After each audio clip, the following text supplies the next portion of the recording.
What is going on, guys? It's Jerome. I'm back at it again with another episode of NBA Kicks, the show where we count down the top 10 best sneakers in the NBA every single week of the season.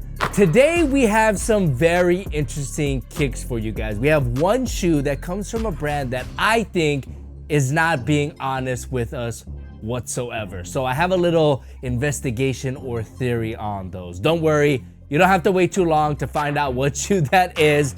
And we also have two brand new signature sneaker debuts, one of which is just not very good, but it is a signature sneaker debut, so you know it's gonna be high on the list. I can't wait to share them with you guys, so grab a snack, sit back, relax, and enjoy this week's episode of NBA Kicks.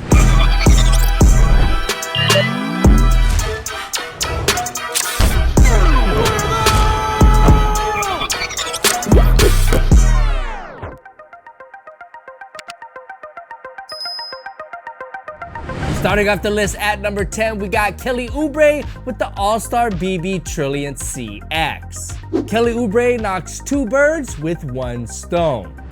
First, we get a classic player exclusive inspired by Oubre's alma mater, the Kansas Jayhawks, which sports a clean blue, red, and white color scheme, as well as a personal tag on the heel, which again give these that classic player exclusive feel. Secondly, these perfectly fit Oubre's 76ers uniform, so Tsunami Papi is firing on all cylinders here, which is good enough to earn a spot on this week's list. Also, I was kind of a fan of the Kansas Jayhawks growing up, and here is the cringy photo to prove it. Next up at number 9 is De'Aaron Fox with the Curry brand Fox 1. Alright, usually I try to be as positive as I can be on this show because you never know, a brand rep might be watching, and we're also like celebrating the best sneakers week by week. We're not trying to, play anything down. However, what I'm about to show you, I just can't believe it. According to UnderArmour.com, the Happy Fox Day Curry Fox 1s, which were the launch colorway of De'Aaron Fox's first signature sneaker, is sold out in every single size. Look, I like the Fox 1. I like De'Aaron Fox, but he is not a super duper star. And so does Under Armour really expect me to believe that De'Aaron Fox is moving units like that and is making his shoes sell out in every single size? I don't think so. I'm not buying it. And to prove my point or theory, check out the stock and inventory at Dick's Sporting Goods for the Fox 1s. Yes, that's right. They are available right now in every single size. The math is just simply not mathing. And I don't want to harp on this too much because again, I like the Fox 1 and I like De'Aaron Fox. But if Under Armour is manufacturing hype for the silhouette, this is just not the way to do it. Nonetheless, De'Aaron Fox does debut a new alternate colorway of the Happy Fox Days, which use a beautiful green and gold color scheme that I feel suit the silhouette well. The Fox 1 is a good looking sneaker, hands down, and I'll die on that hill, but I am curious to know what you think. Next up at number 8 is Steph Curry with the Curry Spawn Flo. Alright, some of you guys are about to feel real old, because I know I did. The original anatomic Spawn was released back in 2013, which is long enough for Curry brand to revive the silhouette in the form of a performance retro, which is what we're seeing here on Steph's feet. Now, this particular colorway is part of a pack inspired by Steph's appearance on a 2013 issue of Slam magazine and features a pair of Curry 12s, which I think look fantastic with an all yellow upper and a graphic pattern on the TPU support piece, as well as these Spawn Flo, which take the anatomic Spawn silhouette and upgrades them with Flow tech. These are just super nostalgic for me. The retro silhouette brings me back to exciting times in the sneaker industry, and the Slam magazine connection has me reminiscing of the days where I would flip through issue after issue, wishing that I had all the sneakers that were in the magazine. Coming in at number 7 is Jason Tatum with the Jordan Tatum 3. This is a pretty simple colorway on an unsimple silhouette, and I think that's a pretty good combination. The all-green color scheme fits in perfectly with the Celtics branding, but the brighter hues of green keep the silhouette playful and also allow the unique pattern that the silhouette has to offer to stand out, showing off its best visual feature. And again, there's nothing like completing your on-court fit with a perfectly matching pair of kicks, and that's exactly what JT did here, so I got to give him his flowers. Next up at number 6 is Jimmy Butler with the Leaning JB3. Jimmy Butler has been in trade talks recently, but before he switches squads, let's talk about his kicks. This colorway uses a brushed metal look for the upper and is paired with metallic gold hits throughout, as well as an intricate ornate pattern which give the colorway a luxurious feel. Recently, I've been a huge fan of metal textures, and that's exactly what this colorway provides, so I couldn't resist putting these on the list. But Heat fans, I gotta know, are you bummed out that Jimmy might be leaving? Next up at number 5 is Donovan Mitchell with the Don issue number 6. Donovan Mitchell and Adidas are still rocking Spider-Man themed colorways, even though the last Spider-Man movie came out over 3 years ago. But you know what? I love it. Now, we have seen Spider-Gwen inspired colorways on Donovan Mitchell silhouettes before, but I think what Adidas did here on the Don issue number 6 is their best work yet. The spiderweb graphic perfectly flows with the upper and unique shape of the silhouette, while the splashes of pink, purple, and black stay true to the character that these are inspired by. As a Spider-Verse fan myself, I don't think I'll ever get tired of seeing these types of colorway release. However, if you aren't a fan, I could totally understand how you would feel that these are kind of being played out. Coming in at number 4 is Daishawn Nix with the Nike Kobe 11 Elite. Wow, you guys know I love myself a pair of Kobe 11s, and this colorway in particular really caught my eye because they're actually super rare. Kind of.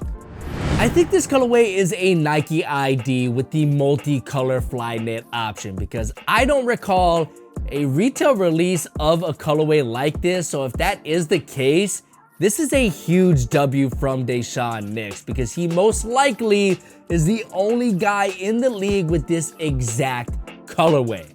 So not only does he get points for exclusiveness, but the colorway itself is absolutely beautiful with an array of bright and vibrant colors that remind me a lot of the Mexican blanket Kobe's from back in the day. So even though these are an ID, they actually really feel like a legit colorway.